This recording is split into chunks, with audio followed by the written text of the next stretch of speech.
بعضی مردانی هستند که با یک کمبودی همسر نسبت به او بدبینی کرده تا مدتها با او قهری می کنند و با تندی و سختی رفتار می کنند.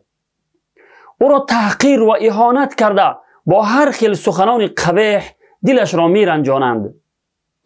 فقط با یک دو کمبودی که از جانب همسر می بینند او را اینقدر سخت جزا می دهند که حتی بعضی وقت او را از نعمت شوهر محروم کرده طلاق می دهند.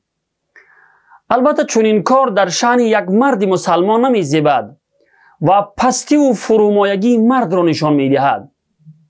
پیامبر خدا صلی الله علیه و سلم که دعوا می کنیم که پیرو او هستیم چون این رفتار نمی کردند.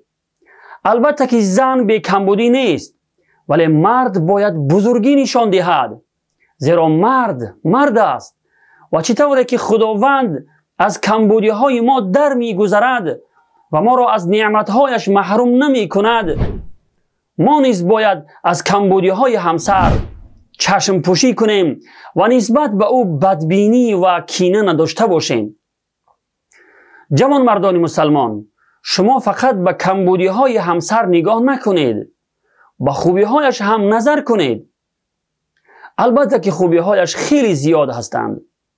تصور کنید اگر چنین بدبینی و بدرفتاری که با همسرت میکنی کسی دیگری با دختر یا خواهر شما کند، آیا برای شما پسند است؟ در حق زنان از الله بترسید.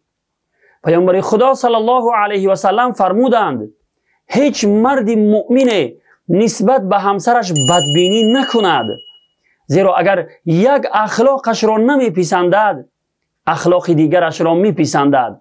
روایت مسلم.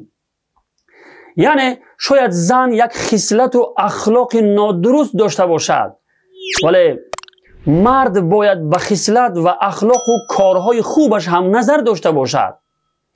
یعنی حتما خصلت و اخلاق و کارهای خوبی هم دارد که از آن خوشت می آید.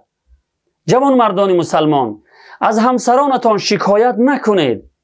شاید این کار شما در پیشگاه خداوند ناشکری نعمت همسر شود و خداوند این نعمت را از شما بگیرد و در عوض همسری بدتر از آن نصیبتان شود. والسلام علیکم و رحمت الله و برکاته.